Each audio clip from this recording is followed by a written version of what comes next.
¿Qué tú le aconsejarías a esos jóvenes que están soñando con poder también quizás estudiar afuera si se les da la oportunidad? Que ellos deberían de estar preparados para lidiar con en caso de que se les presente esa oferta como se te presentó a ti?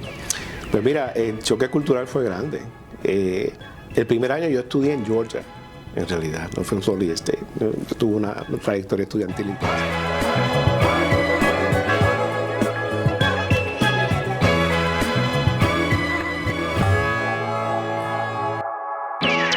Bienvenidos a otro episodio de la Maestría con Raúl Palacios. Hoy nos acompaña un duro en lo que son los taxes, CPA, abogado y conferencista, el gran Rolando. ¿Cómo estás, Rolando?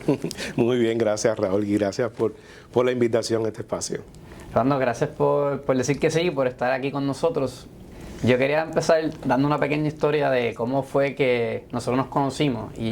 Fue mi primer año como presidente de la Asociación de Contabilidad en lo que fue la Universidad de Puerto Rico, recinto Río Piedras. Y tú fuiste el invitado especial quien estuvo en la conferencia dando el mensaje a quienes se iban a iniciar ese día como miembros de la asociación. Y a mí me tomó por sorpresa que tú terminaste el mensaje de tu presentación declamando poesía. Sí. Yo dije, yo no sabía que el contador tenía alguna, ¿verdad? Alguna inclinación artística poética. ¿Tú puedes explicarnos un poco de dónde nace eso? Pues mira, sí, de hecho yo recuerdo bien esa actividad y para darte mi impresión, cuando yo llego, me dicen que es a cierta hora y cuando yo llego, yo veo a esta persona, este estudiante que está hablando al público con su lavalier y yo decía, y te escuché un rato y decía, este es como Tony Robbins aquí para los estudiantes y resultó que se llama Raúl Palacio. Con un delivery excelente. Pues mira, y la verdad que lo recuerdo con mucho cariño, esa actividad. Pues mira, la apreciación y el deseo a arte es, wow, eso es algo nato, ahí es. Algo que desde pequeño realmente vengo haciendo. Una de las cosas que yo cultivé desde pequeño, a pesar de que los maestros míos en la escuela, y yo me consideraba una persona tímida, sobre todo en los primeros, para que tú veas cómo son la historia, en los primeros años de la escuela elemental, y son de las cosas que uno agradece a ciertas profesores que fueron importantes en tu vida, que empujaron a uno a decir, este muchacho tiene un potencial, un talento ahí. Y entonces surgió que había una actividad en la escuela, en aquel entonces, y me dice la maestra en aquel entonces que si yo puedo, simplemente por la manera en que yo hablaba en el salón de clases, que si yo puedo un poema, y que era una décima, no era ni un poema, francamente era una décima. Y te soy honesto, tú sabes, le tuve miedo, porque yo no me atrevía a hablar, miedo al principio. Pero entonces escuché, y la primera vez le dije que no estaba dispuesto a eso. Y entonces ese mismo año, el año para que ella me invitó, en esa actividad que era que yo iba a estar, y yo era de la escuela elemental, escuché a una muchacha que por cierto es contadora, recitar el poema de Virgilio Dávila, No des tu tierra al extraño, si mal no recuerdo. Y como yo fui a los ensayos y todo eso, me encantó. Bueno, de esa me aprendí el poema, de Virgilio Dávila. Y de hecho, era ese, sí, creo que era ese. Y entonces ya para el próximo año, entonces le dije que sí. Le dije que sí y entonces declamé una pequeña décima. Y así seguí hasta que realmente eso explotó en la escuela superior. En la escuela superior hicimos un festival, poesía negroide inclusive. Sí, tuviste muchos performances, como quien dice. Tuve esa oportunidad de hacer eso y al punto de que entonces sí me gustó y empecé a manera personal, o sea, ni profesional ni nada de eso, a leer, cultivar, declamar entre amigos, etcétera. De hecho, pasó algo interesante hace poco. Yo tengo un amigo, puedo decir el nombre, Ángel Vázquez. Él fue dramaturgo, actor de Puerto Rico, etcétera. y él hace poco tenía una función ¿en dónde era? En el Centro de Bellas Artes, en la parte de abajo, el Silvia Resach. Y en una de esas me dice, me presenta ante la audiencia, mira, una persona aquí que fue mi roommate mío en la universidad, fue mi roommate, y nosotros hacíamos colaboraciones, etcétera, la pasamos bien, para que lo conozcan, porque él me pide que yo haga un poema allí, que declame algo.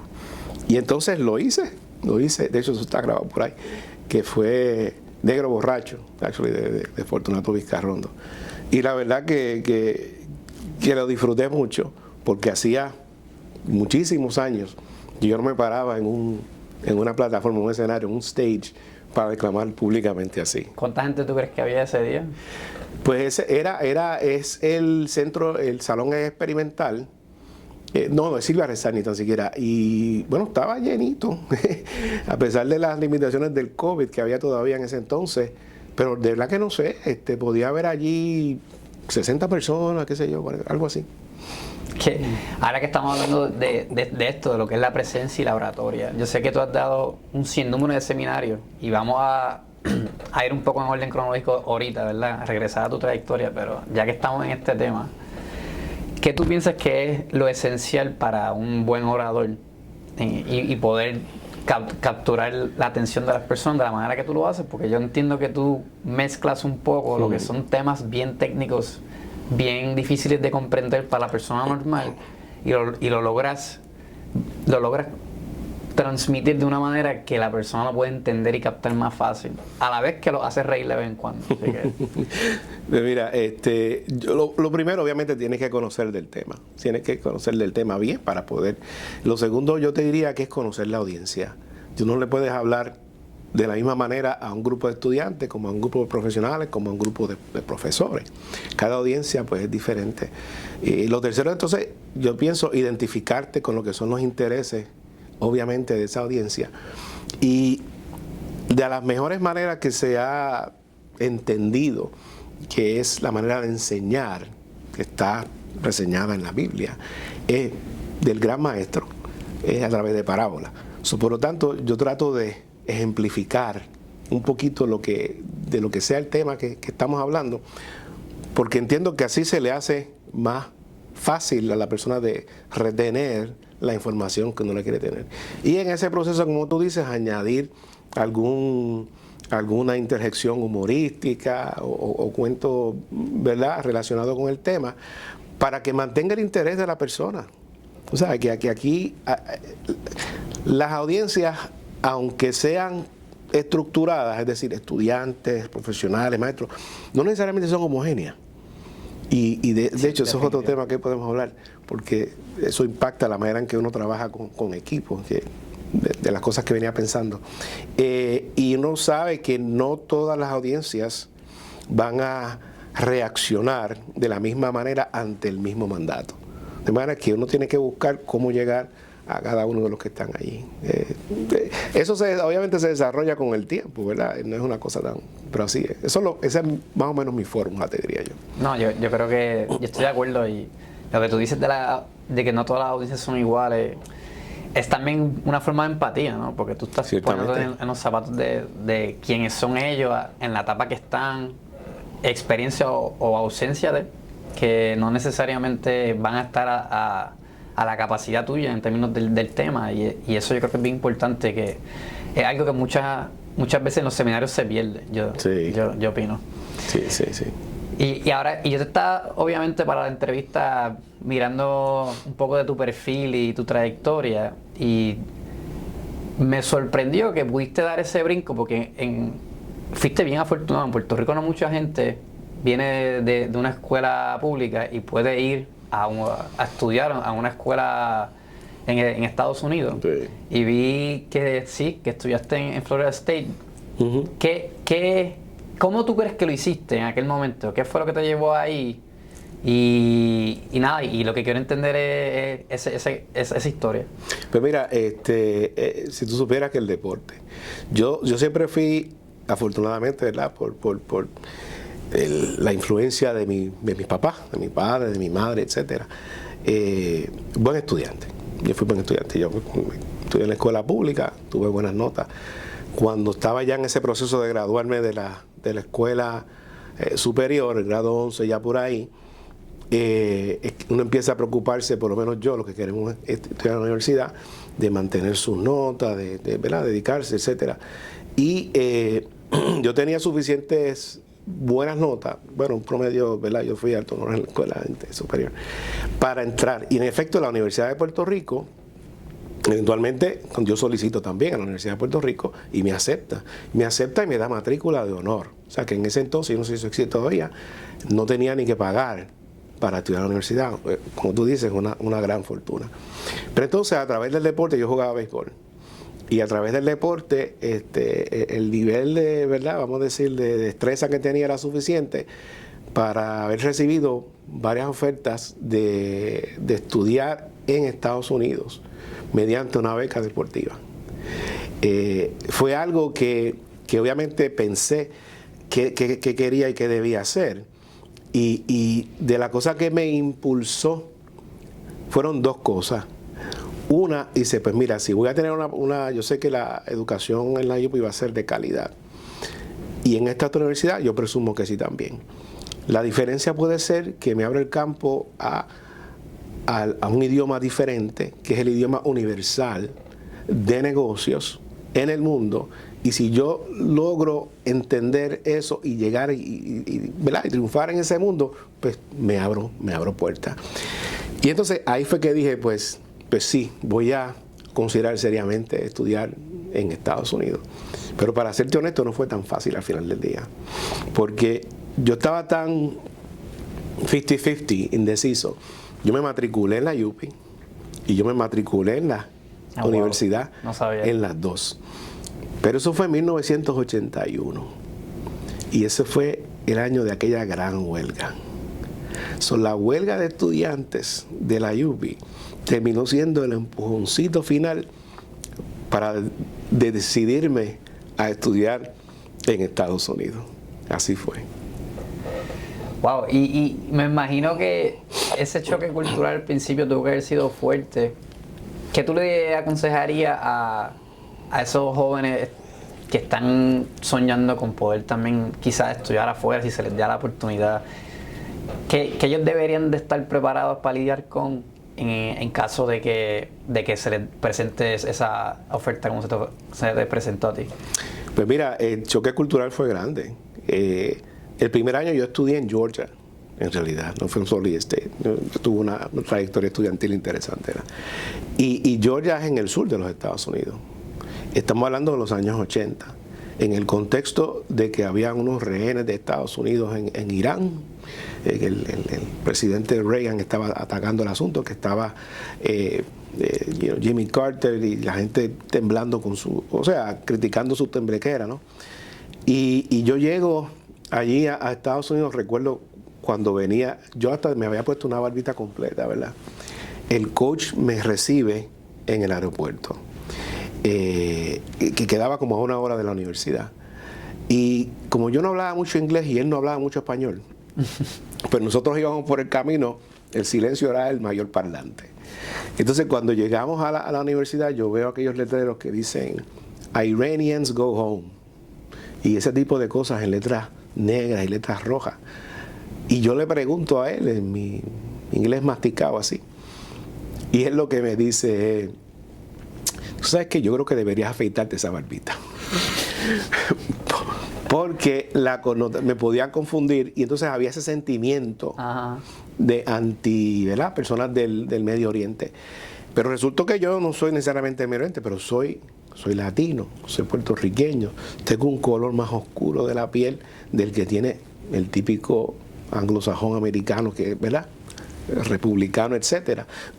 Y ciertamente en el 1981 eso era un gran reto, porque encima de eso estaba el asunto del idioma.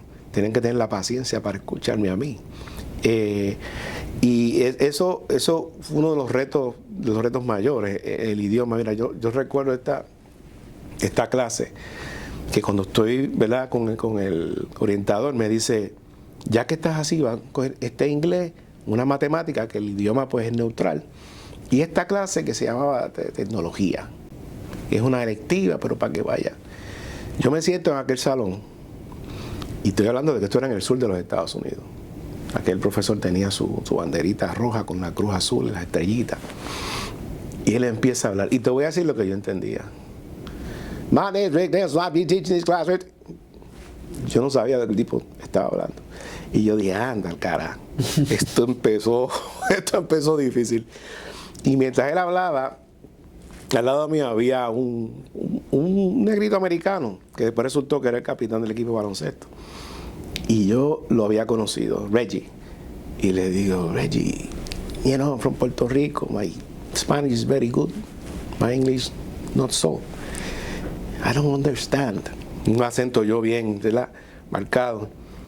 Y él me dice, man, I'm from New York. I don't know what the heck this guy is talking about. So yo dije, me dio cierta seguridad.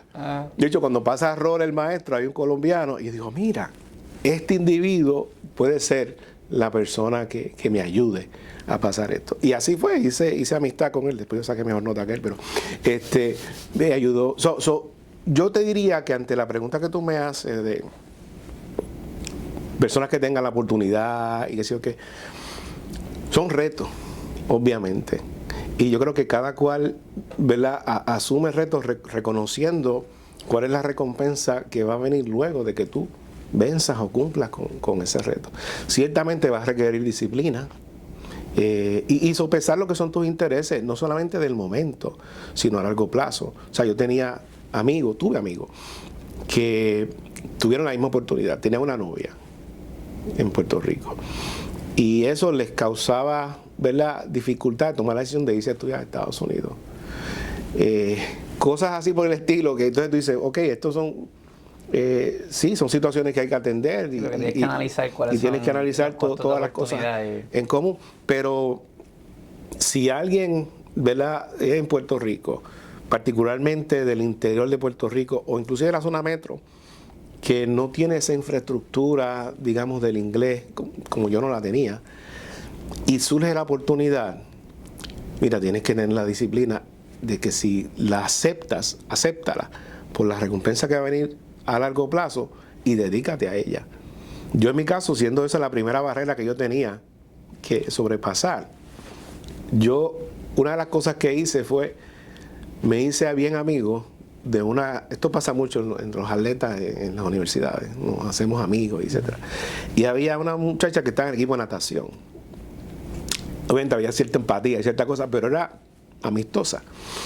Y entonces yo, en una conversación bien coloquial, le digo, sí, mira, yo tengo interés de realmente aprender inglés, porque la verdad que tú sabes, y ella tuvo la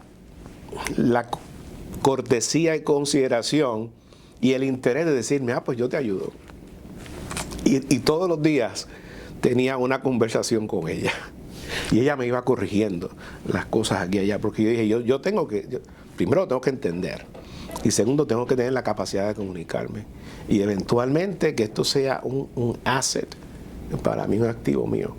Y si tú supieras que lo fue, porque entre muchas cosas, cuando a mí me entrevistan aquí en Puerto Rico para las diferentes firmas de contabilidad, que después te cuento, yo llegué a contabilidad sin querer, pero la fluidez en el idioma inglés fue importante, según supe luego. Y cuando yo me mudé de la firma que yo empecé a la que eventualmente fui socio, de lo primero que hicieron fue asignarme una serie de clientes que los decisionales no eran de Puerto Rico, sino que eran de Estados Unidos, precisamente por mi facilidad de comunicarme, entre otras cosas, obviamente. Eso ciertamente me abrió camino en el mundo profesional. Y ahora que tú dices eso de que yo llegué a la contabilidad por error, me está raro porque eres alguien que ya te has distinguido tanto en la profesión. ¿Cómo terminaste en la contabilidad y puedes hablarnos de ese comienzo laboral? Sí, pues mira, pasa que cuando yo era pequeño, todo el mundo, yo hasta, me acuerdo porque yo tengo hijos, ¿verdad? Y pasaron por el mismo proceso. Y recuerdo haber ido, y esto es clásico, a esas actividades que del mundo del futuro, qué sé yo qué. Y entonces le preguntan, y los niños iban desfilando, y las profesoras decían que querían ser cuando fueran grandes. Y tú lo que oías era policía, bombero, doctor, tú sabes, maestro inclusive. Pero ninguno decía, yo quiero ser asesor contributivo. O sea, claro, eso no. Claro. Cuando yo sea grande. Sí. Pero yo veía la televisión y me fascinaba esta cosa de los abogados. En el fondo, yo dije, pues yo quiero ser abogado en el futuro.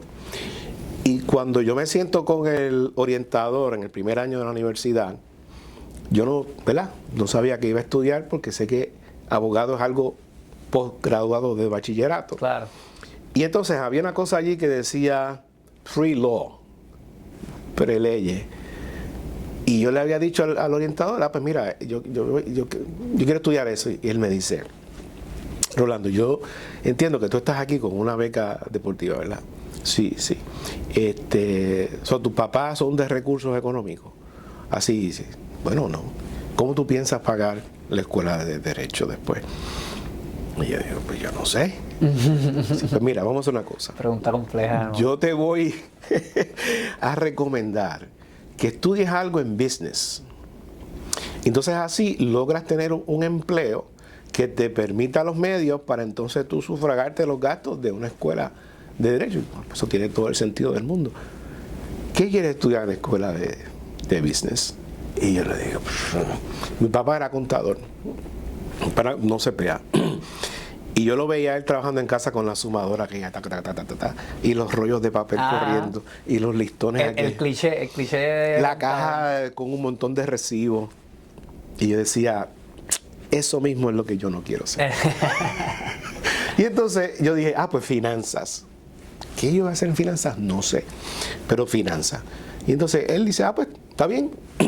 Entonces empiezo en finanzas, pero como parte del currículo de cualquier concentración en business, hay que coger contabilidad, la contabilidad básica. Yo me dispongo y cojo la clase de contabilidad básica. Me acuerdo aquel profesor. Él llega y dice, y yo no me acuerdo exactamente dónde yo estaba sentado, pero él dice, si se sientan atrás porque creen que no los voy a mandar, se equivocan, los voy a llamar. Si se sientan al frente porque creen que me van a impresionar, no van a impresionar, los voy a llamar. Y si se sientan en el medio porque se quieren colar entre todo el mundo, sepan que también los voy a llamar. Aquí nos chavamos. Y entonces yo dije, bueno, pues hay que meter mano porque todo el mundo tiene que coger esta clase. El asunto fue que cuando empecé a coger la clase, me resultó ser bien intuitiva. Al punto de que muchos estudiantes allí estaban pasando trabajo entendiendo el concepto, y si tú te contabas, imagino que pasaste por lo mismo. Claro. Y de repente me convertí en un tutor, a pesar de esto fue en mi segundo año de universidad, que todavía mi inglés estaba, ¿verdad? Sí, en progreso. En progreso. Pero me convertí en un tutor y eventualmente dije, pues mira, si el asunto es tener algo que me gradúe de bachillerato para seguir mis estudios en leyes o derechos, pues esto está bien. Y ahí entonces que yo cambio a contabilidad, que fue pues, incidental, si vamos a decir, sobre el proceso. Sí, que fue un poco de que se te hacía natural, el entender ¿verdad? La teoría dentro de, y la realidad es que también fue un buen consejo, porque es de las profesiones más estables, o sea, que no importa la economía, en un buen tiempo o mal tiempo, siempre hace falta ese... Mira, yo digo, y así, eso todo tan incidental, pero a la misma vez fluido, porque lo mismo pasó con si yo iba a ser CPA o no. Porque acuérdate que mi meta ulterior era ser abogado, pero ¿qué pasa? Que estudié contabilidad. Y entonces, en ese último año de la universidad, uno empieza también a investigar, empezar a hablar del futuro, lo mismo que pasa, te comenté en la escuela superior, qué voy a hacer, dónde puedo trabajar. Empecé a conocer el mundo de las Big 8 en aquel entonces. Claro. Me metí en la asociación de estudiantes de contabilidad y a envolverme en las actividades. Ya para ese entonces sí, ya mi inglés era mucho más fluido. Y yo decía, bueno, si ya estudié contabilidad, pues ¿qué más da? Trabajar en una de estas entidades que tengo entendido, ofrecen grandes oportunidades de crecimiento. Así es que yo voy y estudio la contabilidad y me entrevistan y empiezo con Arthur Andersen. Y decía, ya que yo estaba aquí, y esto es pues yo tengo que ser CPA. Así fue. Okay. Y entonces digo, pues me dedico a estudiar para el examen de CPA. Y pasé la realidad de CPA. Y tan pronto pasé la realidad de CPA, yo creo que al próximo semestre ya yo estaba en la escuela de Derecho. Ok, sí que se fue corrido. ¿Tú te identificas más como CPA o como abogado? A esta altura de mi vida, practicando 35 años en contabilidad pública, pues ciertamente más como CPA. Sí. Pero sí, me gradué de la escuela de Derecho, una tremenda experiencia. Y la carrera que escogí, o sea, impuesto. Porque a pesar de que la contabilidad me era intuitiva, no me encantaba necesariamente los débitos y los créditos. O sea, yo no me veía en eso. De hecho, cuando yo entrevisto, yo lo que digo es que yo quiero ser consultor. Que las firmas tienen auditoría, claro, taxes y consultoría. Yo quiero ser consultor. Yo no sabía ni lo que era, pero yo sabía que no era hacer débitos y créditos. Cuando me gradúo y empiezo a trabajar, cuando voy a trabajar, resultaba que meses antes de yo empezar, toda la división de consultoría de Arthur Andersen se había ido. Era Quique Vila, que había creado su propia firma, se había llevado un montón de gente y no había. Y me dicen, pues entra en auditoría, porque nosotros queremos que tú como quieras trabajes aquí. Y yo entré en auditoría, pero esa es otra historia. Realmente no me sentía, porque parte de la auditoría era, o sea, tú ver, tiene mucho valor y le reconozco eso, ¿verdad? Pero era ver todo lo que ya pasó, todo lo que está en el pasado. Correcto. Y verificar que está bien. Y si todo está bien, es mucho más que eso, pero pues entonces tú rindes un informe. Y yo decía, yo necesito algo donde se ponga de manifiesto la creatividad. Y entonces por ahí es que entonces yo digo, pues, a lo mejor taxes es lo que es. Rolando, ¿y cómo, cuando tú empezaste en la firma, ¿tú alguna vez pensaste que realmente ibas a ser socio? Pues mira, no. Cuando uno empieza, que empecé, como te dije, en Arthur Andersen, la clásica filosofía en aquel entonces era, trabajabas unos 2 o 3 años, por lo menos 3 años, en la firma, cogías una experiencia y ahí en adelante, entonces ibas a conseguir un empleo en algún lugar, etc. Esa era la mentalidad, obviamente, que había en aquel entonces. Cuando yo entro, no entro con la meta de ser socio de ninguna de estas firmas. Sobre todo cuando yo miraba a Arthur Andersen, que eran unas personas que yo las veía en el Monte Olimpo, unos súper profesionales, y decía, anda. Yo no entro con esa meta, pero obviamente la cosa se desarrolla de tal manera que, como te decía, empecé a estudiar en la Escuela de Derecho, pero seguía trabajando. Por lo tanto, me seguí desarrollando profesionalmente en esos cambios de empleo, o sea, de firma, cuando eventualmente llego a KPMG, que ya estaba estudiando Derecho, pero digo, caramba, es un patrono nuevo, tengo que darle atención. Pongo en hold, en suspenso, la Escuela de Derecho por 1 año, año y medio, no me acuerdo exactamente cuánto fue, para entonces dedicarme en este nuevo patrón, lo cual sigue avanzando en mi carrera profesional. Mis jefes piensan que estoy haciendo un buen trabajo, me siguen ascendiendo de asociado a senior, associate, que es la clásica, a gerente. Entonces ya yo era gerente, que realmente era lo que provocaba la oportunidad de poder estudiar Derecho mientras trabajaba, porque eres un poquito, manejas mejor el tiempo que si eres un asociado. Claro. Cuando yo empecé. Por lo tanto, seguí, ¿verdad?, ascendiendo en ese proceso, al punto de que cuando yo termino la Escuela de Derecho, después que obviamente reingreso, yo soy senior manager nuevo en KPMG, pero senior manager. Y entonces ahí viene la pregunta: me voy a una escuela de Derecho, a un bufete, me quedo en esta firma, ¿qué decido hacer? Porque tengo unas credenciales nuevas y tengo una experiencia. Pero en eso pasa una eventualidad. El que era mi jefe mi mentor inclusive, se va a la firma. Se va a la firma y yo era un senior nuevo. Te digo, un senior manager nuevo. Pero entonces, yo de seguro hubo muchas deliberaciones sobre qué querían hacer. De hecho, las hubo. Y luego de esas deliberaciones, los socios de la firma en ese momento entendieron que yo tenía el potencial para ser socio, pero no tenía la madurez todavía profesional para ejercer la profesión de lo que requiere ser un socio. Y me dicen, bueno, Rolando, si te quedas, porque sabían que esa era una posibilidad, ¿no? Te quedas, vemos cuál es tu desarrollo por los próximos 1 o 2 años, y si encontramos que tiene la suficiente madurez y el desarrollo necesario, pues entonces lo hacemos. Y bueno, el cuento largo o corto es que sí, que 2 años después, de hecho inmediatamente empecé como a actuar, ¿verdad?, sobre los clientes que tenía asignados, y a los 2 años me hicieron socio de KPMG. So, fueron, yo digo, hay gente que dice hay que estar en el momento, lugar adecuado, y yo creo que hay algo de eso, porque hay mucha gente, ¿verdad?, afortunada o con las competencias necesarias. Pero yo creo que hay un corolario de eso, y es, tú tienes que prepararte para estar listo cuando ocurra el momento esperado, de manera, o no esperado, cuando ocurre ese momento de oportunidad, que tú estés preparado. Y afortunadamente, pues ese fue mi caso.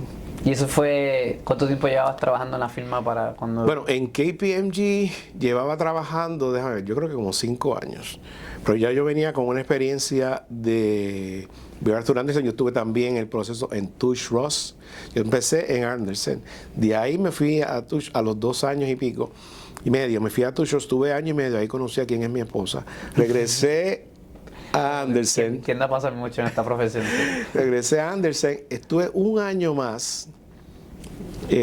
Cosas de la vida, ¿verdad? Tuve, es otro tema, tuve algunas pequeñas desilusiones. Un momento de crítico, realmente, en mi vida profesional, de decir, realmente, ¿qué yo quiero hacer? Me quiero quedar en esta firma, me quiero ir a la contabilidad privada, o estaba en la cuestión de derecho, me enfoco más en eso. Y entonces, incidentalmente, es que surge la entrevista con KPMG. A través de una conocida, yo había inclusive aceptado un trabajo como analista financiero en una compañía que estaba empezando en Puerto Rico. Sabía esto. Y yo estaba listo para irme a la contabilidad privada, excepto que mi papá, en su gran sabiduría, me dice, tú estás muy joven todavía para hacer ese movimiento. Yo conozco a esta persona que conoce al socio administrador de KPMG para que te entrevisten. Y entonces así surge la entrevista, que me entrevistó Juan Acosta, era el socio que estaba a cargo de la práctica. La realidad es que yo sentí de mi parte que a los 5 o 10 minutos de aquella entrevista yo sentía cierta química. Y yo decía, yo puedo trabajar con esta persona, yo creo. Y él me dice, mira, Rolando, Arthur Andersen pagaba bien. Tú estás bien compensado. Yo no te puedo ofrecer mucho más de lo que tú te ganas. Pero tú puedes tener una oportunidad de desarrollo y de crecimiento. Eso es lo que yo te puedo ofrecer. Y dije, bueno, pues, ok. Y dije, pues, eso me luce bien. Y ahí es que entonces, pues, me voy de Andersen, antes de empezar en el otro lugar, entonces a KPMG. Así fue que llegué ahí. Ok, so diríamos 10 años. Sí, en total fueron, sí, aproximadamente 10 años, maybe, como 10, 11 años. 10, 11 años. Sí. A lo que voy con la pregunta es que tú tuviste entonces como socio, ¿cuántos años ejerciendo? Bueno, tuve 23 años, creo que fueron. 23 años. Sí. O sea, 23 años en un puesto de liderato que requiere un montón. Sí, o sea, es que la cultura de lo que son las Big Four y la contabilidad pública en general hay una exigencia, hay unos sacrificios que todo el mundo que entra a ese mundo sabe que tienes que darlos porque es parte de lo que se espera. Sí.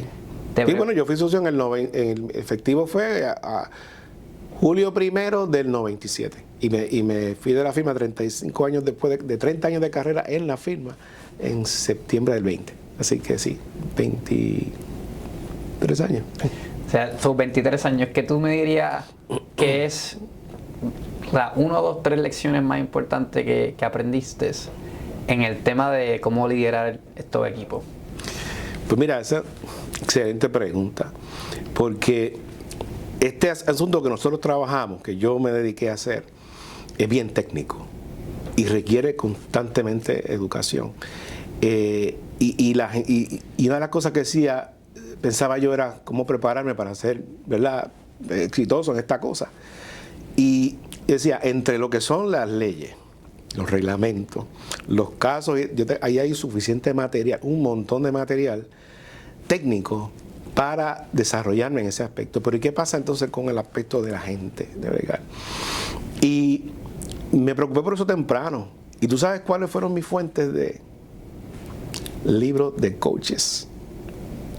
El primer libro que yo leí fue Sacred Hoops, de Phil Jackson, que fue el primer libro que él escribió de su journey, de su viaje hacia el primer campeonato de los Bulls.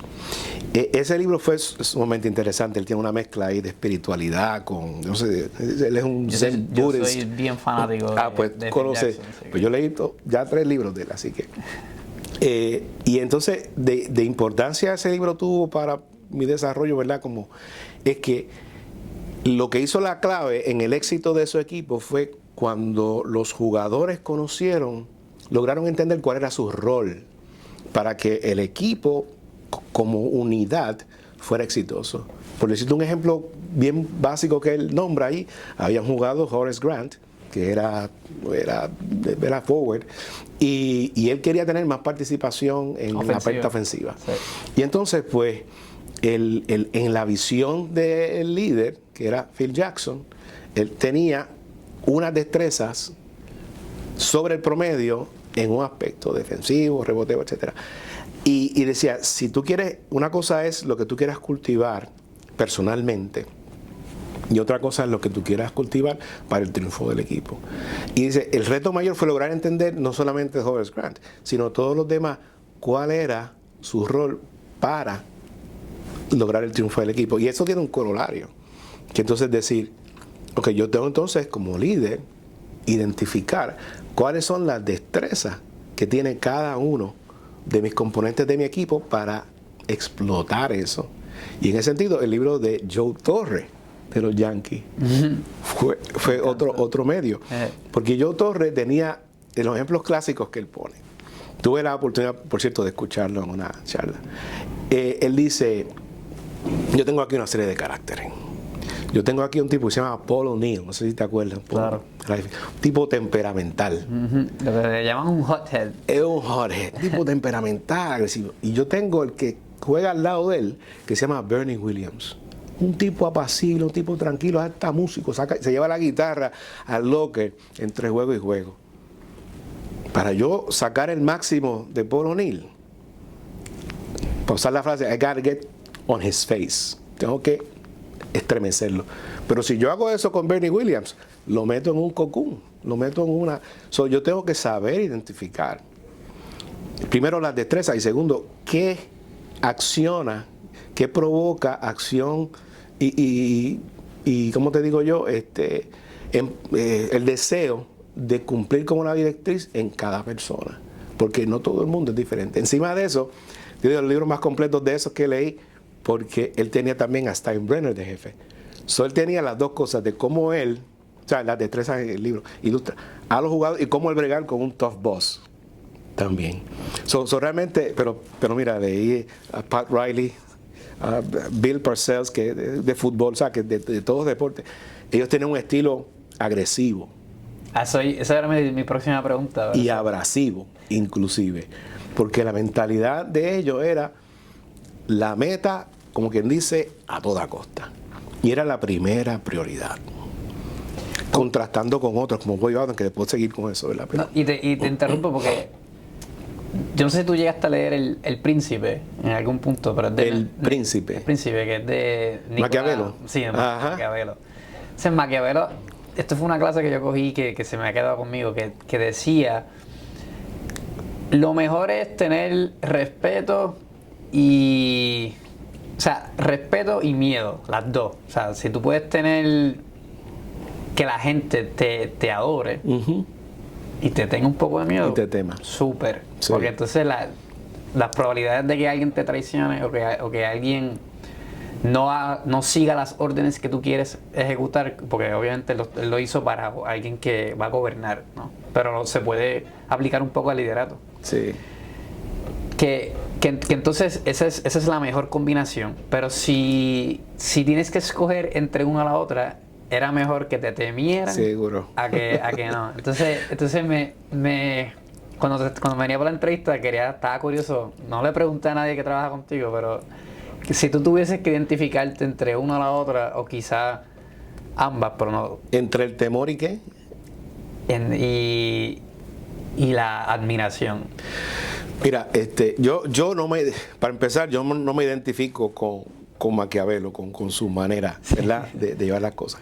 De estos que leí, pues se parece más a Pat Riley y a Bill Parcells que a Bobby Bowden, que es hasta espiritual, es otra cosa que no hemos hablado de eso. Al yo no identificarme, pues yo no te puedo decir que mi estilo de liderato sea el de ejercer temor y el de fear. Realmente no dudo, porque de las cosas que uno, ¿verdad?, aprende con el tiempo, que en el principio de yo empezar a ejercer posiciones de liderato dentro de la firma que yo trabajaba, hubiese apelado a eso en algún momento. No dudo que eso hubiese ocurrido. Pero al pasar del tiempo, ¿verdad?, uno, mientras más se va educando y va teniendo experiencia, reconoce por lo mismo que no es, a mi juicio, la manera de tú lograr la cohesión de un equipo a largo plazo. Tú puedes en un momento dado tener que enfrentar a alguien, pero tienes que hacer como Joe Torre, saber a quién estás enfrentando y si vas a responder a ese estilo de liderato o no. Y eso en un momento dado, pero a largo plazo, no, a mi juicio, no puede ser la estrategia de liderato. Es interesante porque yo, por lo menos en lo que son los deportes, también los sigo. Y, por ejemplo, el dirigente que es Nick Saban, es súper exitoso. Él es similar al de Pat Riley, que es agresivo, que es bien confrontacional. Pero también Phil Jackson, que es el coach que más ha ganado, ¿verdad? Y diametralmente diferente. Sí, un estilo completamente diferente. Y por eso es que yo digo que el estilo de liderato, o sea, no hay una manera de hacerlo, no hay una manera de ser exitoso en ese sentido. Y yo creo que eso tiene que ver con lo que uno se identifica, porque si tú vas a forzar algo en ti para que sea efectivo, en algún momento se va a caer, porque no tiene de dónde sostenerse. O sea, Nick Saban tiene ese estilo porque él es así. Phil Jackson tiene el suyo porque él es así. Y él mismo identificaron, pues si estos son los mejores atributos que yo tengo, cómo yo mismo los utilizo para hacer a mi grupo. Pero te digo, en el caso de Nick Saban se ha ablandado un poquito. O sea, ha añadido elementos de empatía en los últimos años. Sí, bueno, gracias a Dios, porque por lo menos del documental que vi y los videos tiene 2 o 3 que son muy agresivos. Sí. Oye, y la profesión como tal, una de las preocupaciones es que quizás, ¿verdad? No sé si se ha estado haciendo las noticias, pero estamos viviendo una época de las grandes renuncias. Le están llamando la gran renuncia. Sí. Y en contabilidad particularmente siempre ha habido un tema del turnover, pero quizás en los últimos años se ha incrementado un poco más por las tendencias de que ya las personas no necesariamente están midiendo el éxito meramente por el puesto de profesional o por el salario, sino por otras métricas que quizás en la generación tuya pues no era algo que no era un tema. Exacto. ¿Cómo tú crees que la profesión si tiene que evolucionar o atemperarse para mitigar eso, porque yo creo que, por lo menos a nivel individual, yo siento que hay unas prácticas que definitivamente se han tratado de quedar estáticas y no se están atemperando a los cambios que están ocurriendo. Mira, completamente de acuerdo con eso. O sea, de acuerdo con la premisa de que las firmas de CPA tienen que atemperarse a la diferencia. Y el elemento significativo de tu misma premisa, yo estoy 100% de acuerdo con eso. En la práctica, por ejemplo, en los últimos años que yo estuve manejando, de los elementos principales que yo trataba de implantar y que en cierta medida pues logré implantar, era la flexibilidad. La flexibilidad con el empleado. Precisamente porque los intereses del profesional, no digo empleado, el profesional de hoy en día son diferentes. Yo fui de la última cepa de los baby boomers. Los baby boomers son los que crearon la infraestructura física, no la etérea. Esa la crearon los de ahora, los exos, lo que sea. La infraestructura física del mundo que existe. Venimos de una generación que pensaba en el trabajo fuerte, en el duro, en el sacrificio, en que el éxito de la vida y el valor del trabajo requería de muchas horas de trabajo, ser un proveedor para los medios, para tu familia, etc. Y claro, hoy en día hay una estructura en el mundo. En el desarrollo social histórico del mundo, pues tiene sentido decir, ok, let's move on to the next stage de desarrollo, que es donde estamos ahora, ¿verdad? Donde la tecnología, lo etéreo, y los intereses de las personas pues van cambiando, porque ¿de qué vale tener una gran estructura si no la puedes disfrutar? Y eso es lo que ha traído la atención en gran medida a esta nueva generación. Nosotros trabajamos para vivir, no vivimos para trabajar. Y yo soy fiel creyente de eso. Y ciertamente mirar cosas como, no solo salario, eso pues es bueno, te da unos medios, pero flexibilidad es bien importante. Atender las necesidades particulares de cada empleado. Mira, hay personas que quieren tener unos días. Hay personas que dicen, yo quisiera estar fuera de la oficina, que ahora se dio con esto de la pandemia y se forzó el issue, pero antes de eso, inclusive ya existía eso. Y así por el estilo hay, y las firmas tienen que tener la apertura, y entiendo que se está moviendo ya eso. Va a tomar un tiempo posiblemente, pero mismo la pandemia ha forzado más el issue de que la compensación is not it, como decíamos. No, es definitivo, y yo creo que la compensación, o sea, es como todo, debería ser parte de una fórmula, pero no es la fórmula completa. Claro, un elemento. Un elemento. Y ahora yo pienso que el reto que está ocurriendo es que hay más medios de comunicación.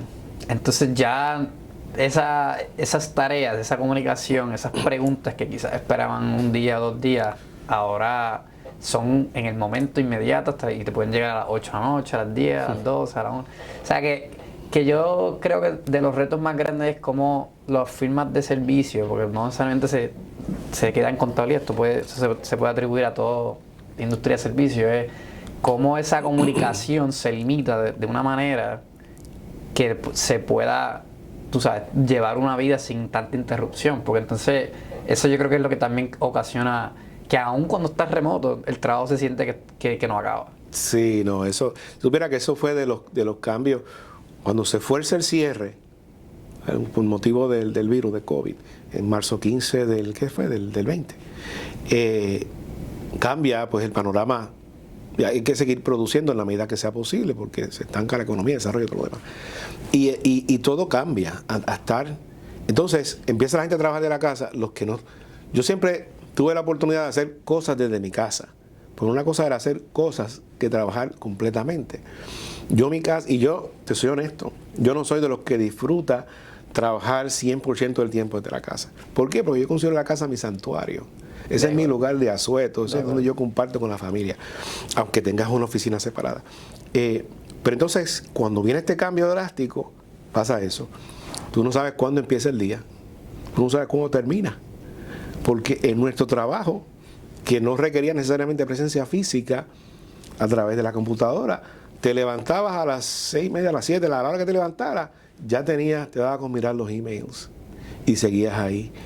Y no había ese break que hay de tú salir de la oficina a tu casa. Entonces seguías, te preparabas algo de comer, volvías otra vez. A las 8:30 llegabas. Como tengo la computadora, pues me siento en la computadora. Déjame contestar esto de una vez. Me toma una hora la contestación, son las 9:30. Y así sigue todos los días que de repente yo mismo dije, caramba, yo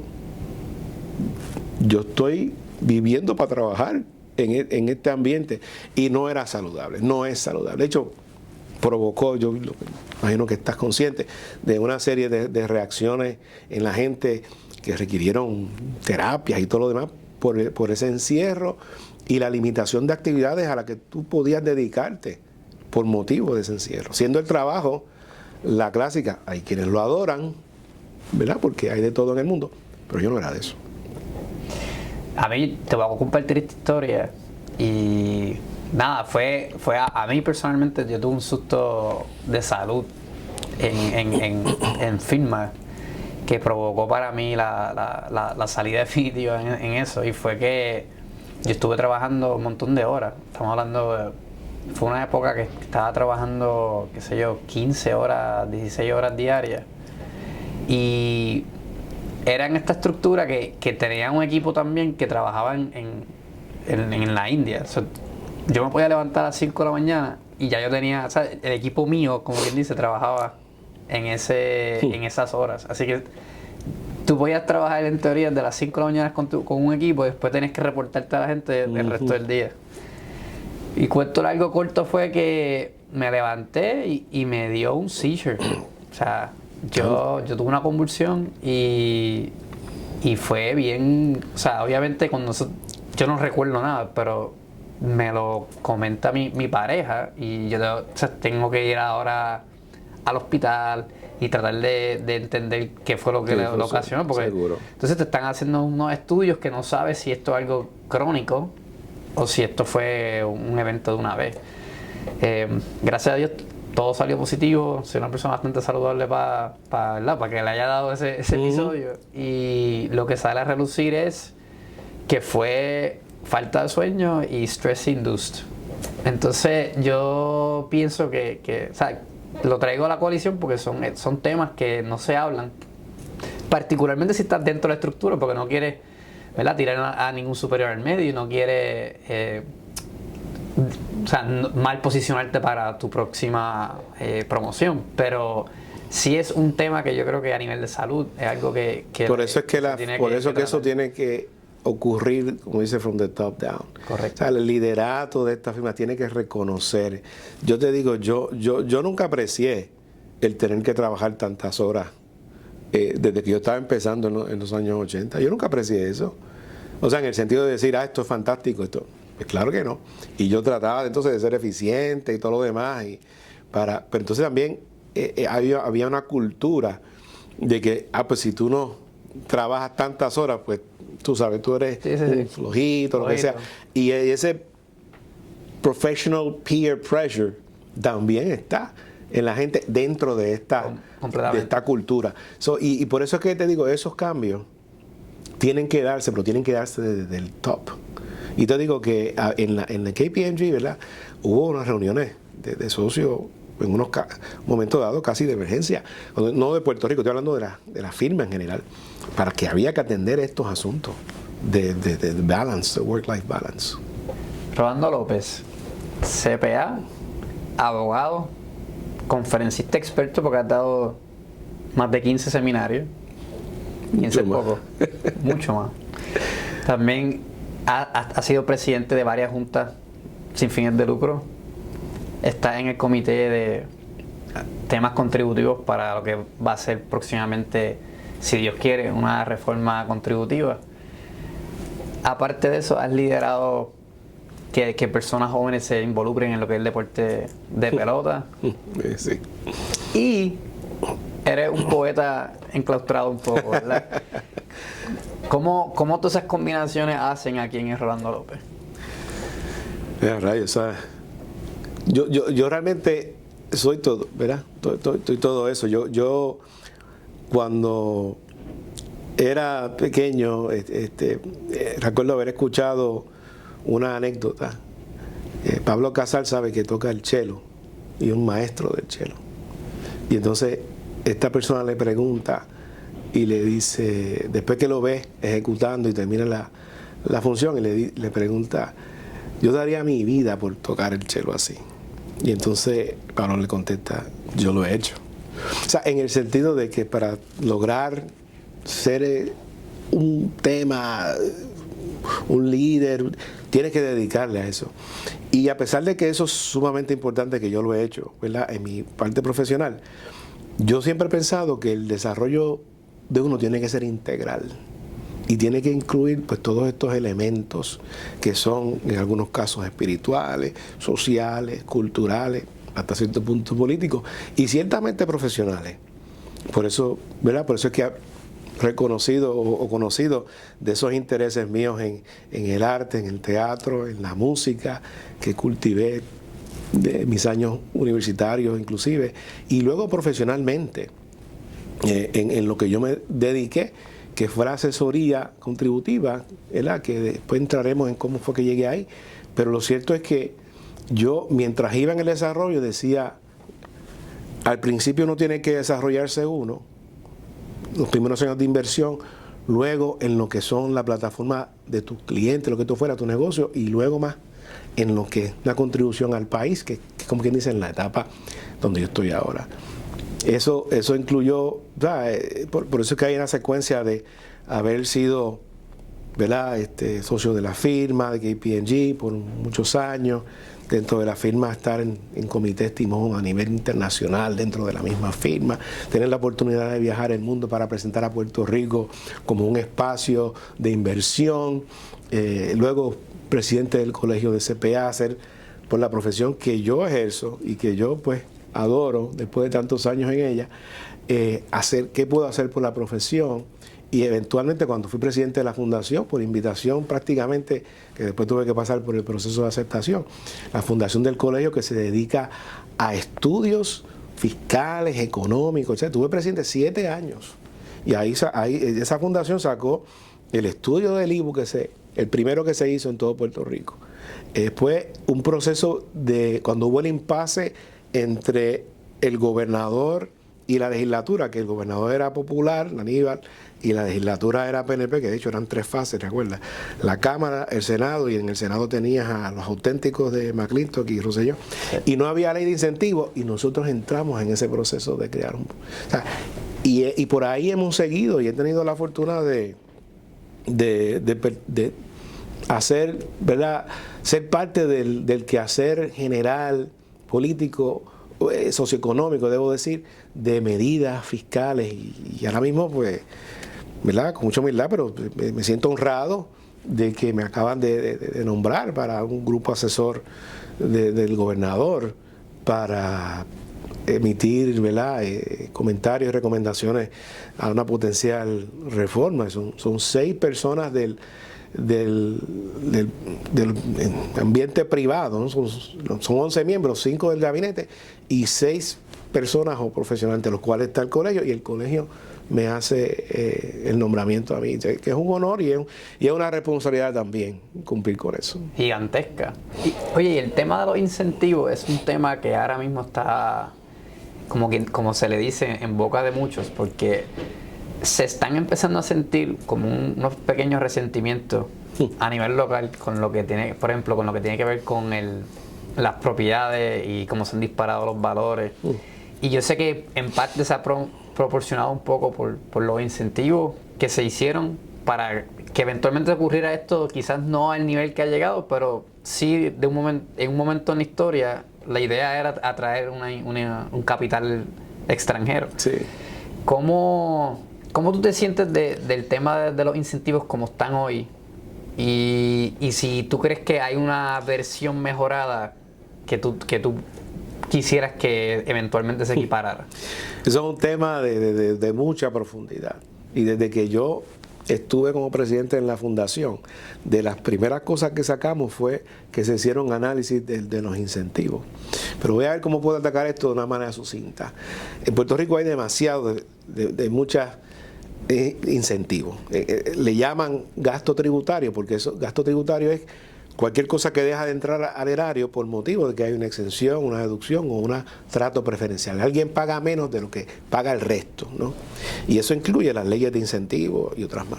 En Puerto Rico se ha desarrollado y lo digo así abiertamente, la ausencia de disciplina, de que cada vez que llega un grupo de interés a la legislatura para cabildear sobre un incentivo, se le da, se le honra.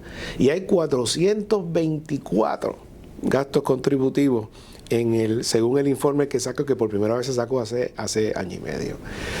Ciertamente eso es un aspecto que hay que mirar, porque yo pienso que los incentivos tienen que darse en el contexto de que haya un plan de desarrollo económico, claro, y que no sean cosas ad hoc o porque llega un grupo de interés y me lo solicita.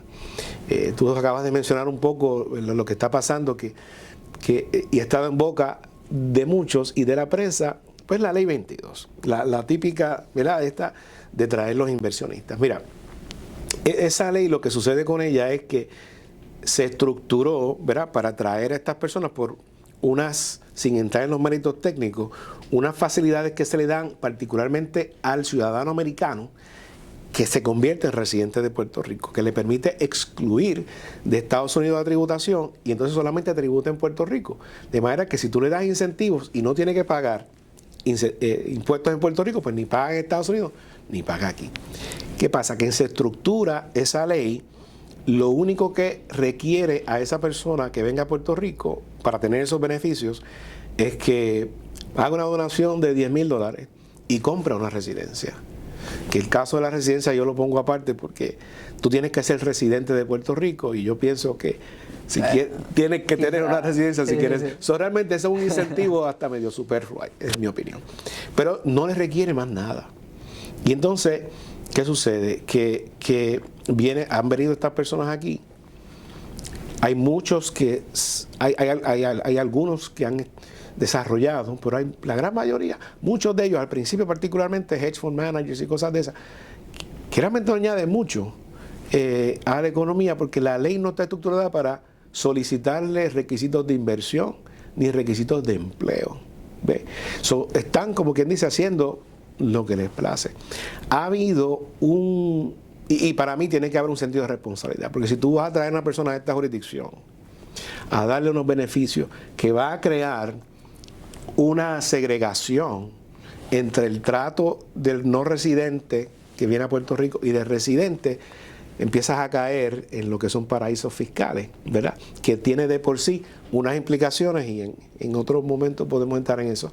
Básicamente, al final del día termina perjudicando, no solamente por reputación, sino porque entonces jurisdicciones otras que vean a Puerto Rico como paraíso fiscal, empiezan a limitar la capacidad de exportación del puertorriqueño en esa jurisdicción. Claro. Es un tema complicado.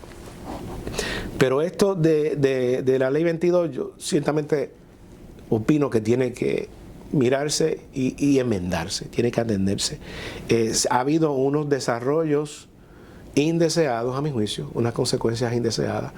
Los últimos, hay quienes han llevado esto a decir que hay un gentrification hasta cierto punto, los efectos colaterales de los aumentos en el costo de vida, incluyendo la residencia. Sí, yo no creo que esa fue la intención. Ha habido una consecuencia y yo creo que ciertamente hay que atender el asunto.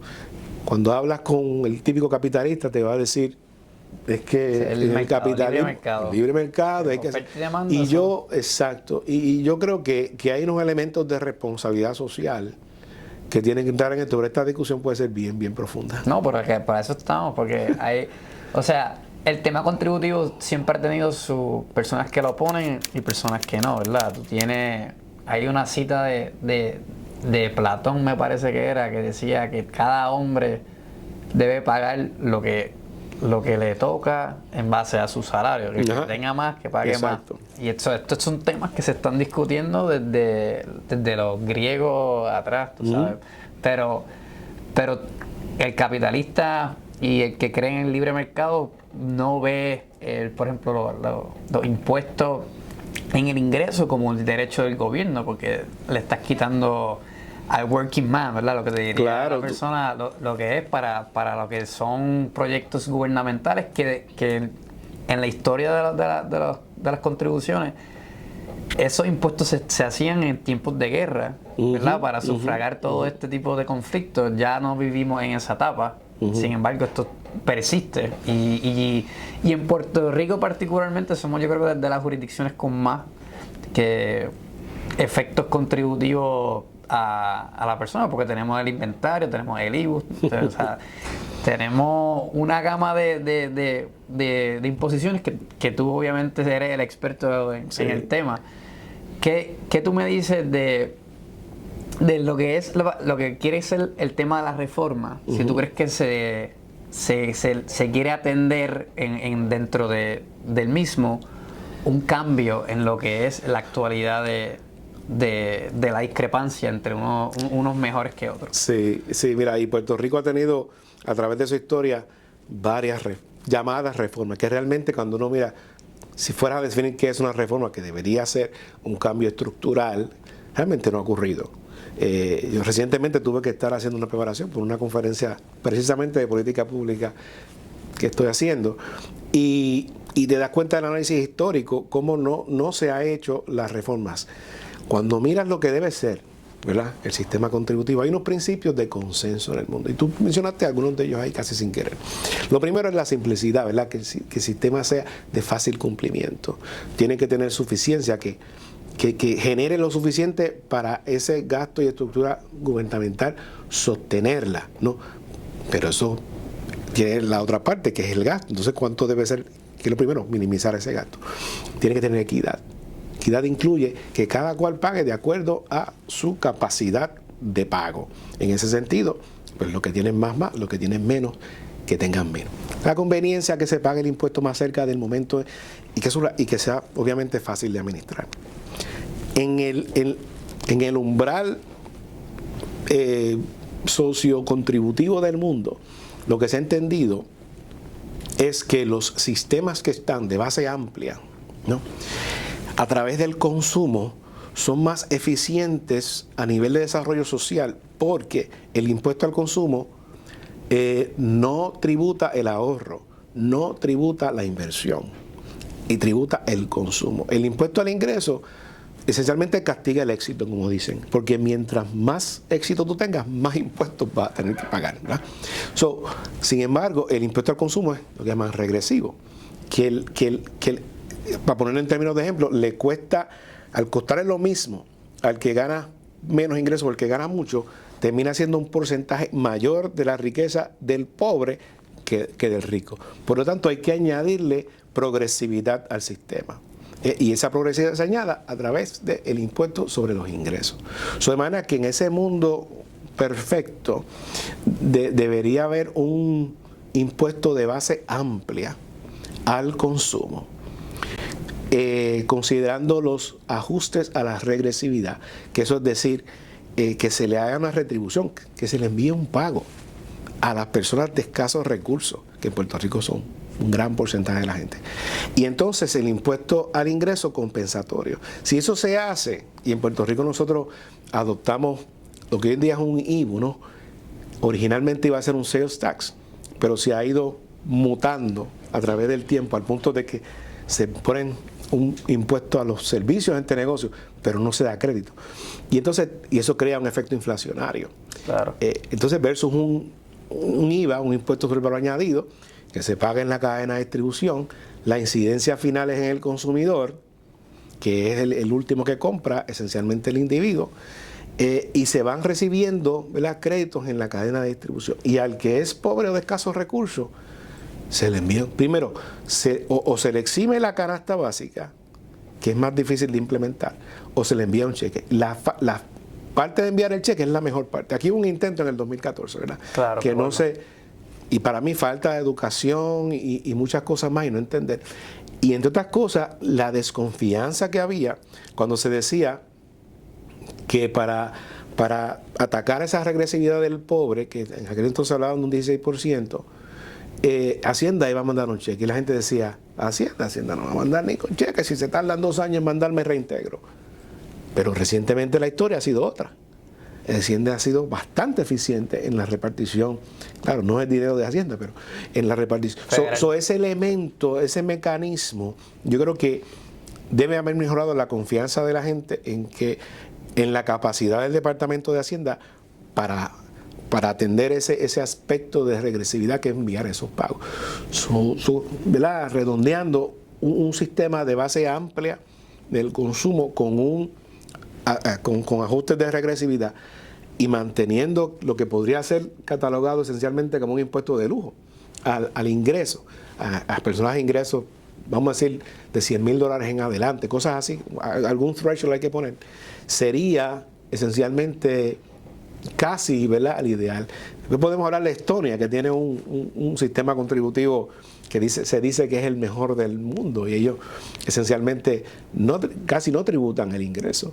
De hecho, no tributan las corporaciones, solamente tributan esencialmente los dividendos, o sea, cuando las riquezas entran en la economía, y eso permite y provoca la inversión. Pero si tuvieras que escoger un % ideal. Bueno, lo que pasa es que eso es función, ¿verdad?, de muchas cosas, ¿no? Pero dentro del que explicaste ahora mismo. En el mundo, en las jurisdicciones que imponen esos IVAs o GST, que es Goods and Services, right? Esos porcentajes fluctúan precisamente hasta un 16 o 18%. Hay quienes tienen hasta un 20, 21. Yo pensaría que eso debe estar por ahí, en Puerto Rico, entre el 16 y 18%, que si recuerdas aquella propuesta, eximía los primeros $80,000 de ingresos, y le daba los susodichos cheques a las personas de escasos recursos.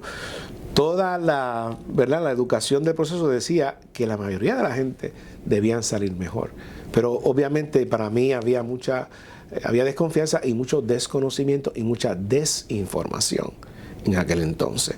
Pero ahora tenemos un IVA que parece un IVA, lo único que tiene todas las limitaciones del IVA. No acredita el impuesto pagado a los servicios, tiene un montón de exenciones.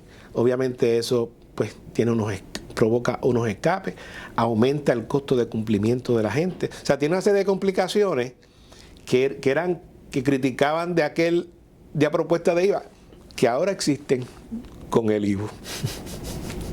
Bueno, pero esperemos que entonces el grupo que designó el gobernador y que usted participe, pues pueda liderar la conversación. Bueno, por lo menos nosotros vamos a hacer nuestro trabajo. Puede estar seguro que el Colegio de CPA, ¿verdad?, había la representación mía, y esto hay todo un equipo detrás de mi representación allí. Vamos a hacer nuestro trabajo en términos de cuáles son las recomendaciones que vamos a hacer. Y está complejo el panorama, sobre todo cuando miras hay unos factores exógenos, ¿verdad?, por la relación íntima de Puerto Rico con Estados Unidos, y el hecho de que la gran inversión considerada foránea, ¿verdad?, que es todo lo que no es Puerto Rico, es de los Estados Unidos. En la medida que los Estados Unidos, como dice, estornuda, aquí nos da un resfriado, ¿verdad? Y ahora mismo hay un par de cosas en el tintero. Un Global Minimum Tax que está ya más que una amenaza, y el hecho de que el IRS se pronunció para decir que lo que se tributa aquí, las foráneas, no va a ser más acreditable, lo cual incrementaría el costo de esas entidades aquí y pone en jaque la competitividad de Puerto Rico. Claro. Todas esas cosas están en contexto ahora mismo. Sí, yo creo que es un tiempo interesante de ser un asesor contributivo. Bien interesante. Oye, Rolando, y ahora estamos llegando al final de la entrevista. Yo quiero que me conteste en una o dos palabras esta serie de preguntas. Okay. Y espero que te coja por sorpresa una que otra. ¿Cuál fue tu peor consejo? Peor consejo que recibiste. Que recibí, ok. El peor consejo que recibí, bueno, si me remonto mira, el peor consejo que recibí fue a los efectos de que uno tenía que ser un gran empleado. Y la razón de que eso fue un mal concepto era porque limitaba el espectro yo entendía que limitaba el espectro de desarrollo que yo podía tener y que yo podía aspirar a mucho más que eso. Wow, eso está.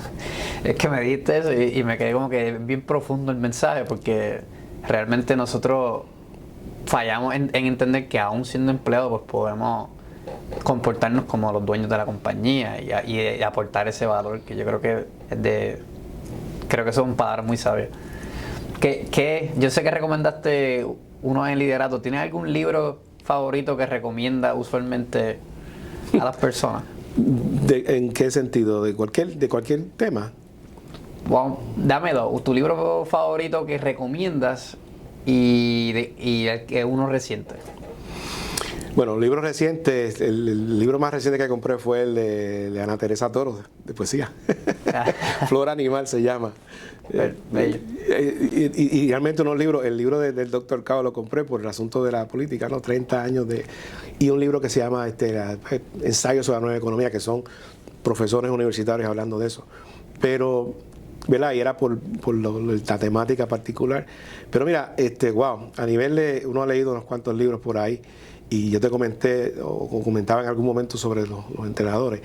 Pero mira, un autor que es bastante, o sea, que es contemporáneo y es interesante de leer, que el primer libro que leí de él se llama The Tipping Point, es Malcolm Gladwell. O sea, lo interesante de ese libro, eso me gusta recomendarlo, porque ese libro dice que esencialmente que con cambios pequeños, tú puedes lograr grandes cosas. Y yo sé que tenemos el tiempo limitado, pero si fuéramos a hablar de esto, o sea, el ejemplo clásico que se da en ese libro de cómo se atacó el vandalismo en los Estados Unidos, en los trenes y todo lo demás, eso es una joya que todo el mundo debería, ¿verdad?, tener la capacidad. Pero mira, yo temprano en mi carrera me encontré con libros de Zig Ziglar. ¿Sabes quién es Zig Ziglar? Sí. Zig Ziglar tiene esta combinación de ser un businessman con espiritualidad. Y él tiene varios libros que fueron bien interesantes desde esa perspectiva. Uno que se llama Born to Win y otro que se llama Top Performance. Esos libros que ya vienen al aspecto, ¿no?, de crecimiento profesional de una persona, me enseñaron mucho. O sea, dice cosas que dicen, primero, es Born to Win. Tú tienes toda la capacidad que hay en ti, si te dedicas, etc. Y tiene unos elementos ahí para tú darle forma a eso. Y otro que dice muchas cosas, entre ellos pues, la actitud positiva que se tiene que tener ante los cambios. Sabes que el ser humano, la primera reacción al cambio es el rechazo, ¿verdad? Y dice, tú poder evitar esa primera reacción ante un cambio, pues es un éxito. Y de las cosas, y son muchas, ¿verdad? Pero que me pareció bien importante, y él dice, tú vas a lograr tus metas en la medida en que tú ayudes a los demás a lograr las de ellos. Y yo he sido fiel creyente de eso desde que lo leí. Esas lecturas, ¿no?, de Gladwell, de Zig Ziglar, con esa combinación de contemporaneidad, espiritualidad y cómo cultivar, ¿verdad?, un sentido de liderato, etc., son buenos para leer. Me encanta. ¿Cuál tú dirías que es algo que tú crees que le hace falta más a las personas? Si tú pudieses poner una pancarta que la gente la leyera todos los días. Mira, yo te diría que integridad. Nosotros aquí en Puerto Rico tenemos muchos problemas de esa naturaleza cuando tú empiezas a hablar de la corrupción.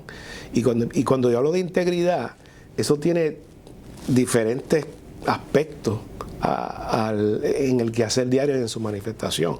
El tú ir caminando por la acera, si a alguien se le ocurrió tirar algo en el piso y tú tienes un zafacón, como decido, pues mira, recogerlo y ponerlo ahí, porque yo pienso, ¿verdad?, que si yo respeto mi comunidad y mi bien, yo debo, ¿verdad?, tener eso. En los conflictos de decisiones, y eso pasa constantemente, yo creo que en todas las esferas y particularmente en el mundo de los negocios, ¿qué hago que es rápido versus qué hago que es ético? Que me va a producir un resultado inmediato o que voy a resolver de inmediato, pero me va a causar un problema de integridad en el futuro. Y yo siempre he tirado por la de integridad. Porque al final del día es parte de la realización tuya como ser humano. Sí, es como un tema espiritual, yo creo que lo veo. Hasta cierto punto. Lo siento también. Te diría que tengo la otra pregunta aquí, pero antes de eso, yo quería saber, ¿cuál para ti es la definición del éxito? Sí, esa es una pregunta, ¿verdad? Bien, que realmente es bien individual. Yo te diría que el éxito se manifiesta de diferentes maneras, ¿verdad? Hay gente que lo define financieramente, hay gente que mi definición de éxito tendría que ser hacia la calidad, hacia lo que es calidad de vida. Tú me haces esa pregunta y me acuerdo, este señor, le llaman Lolo. Él era mensajero en una compañía multinacional mega grande, una subsidiaria en Puerto Rico, una entidad pública. Él era el último del escalafón, hasta los empleados de almacén tenían más estatura en la jerarquía de ese negocio que él. Él era, ¿con qué dice? Que hacía los mandados, como dicen en Puerto Rico. Pero él vivía en una casa de campo en Trujillo Alto. Y un día se le ocurrió hacer una fiesta en la casa, invitar. En la compañía habían como 30 personas. Va allí, invita a las 30 personas, entre ellos pues, obviamente sus jefes. Cuando van se impresionan que él tiene un predio allí, humilde, pero ahí había de todo en el caso de la fiesta. Cuando termina la fiesta, el jefe le dice, oye, tú tienes un tremendo terreno aquí, tú sabes que tú que podrías poner esto a producir. ¿Y qué hago con eso? Dice, bueno, si produce, genera suficientes ingresos para crecer. ¿Para crecer qué? Bueno, para crecer el negocio. Y entonces, sabrá Dios, si hacen una tremenda fortuna y puedes vender el negocio después.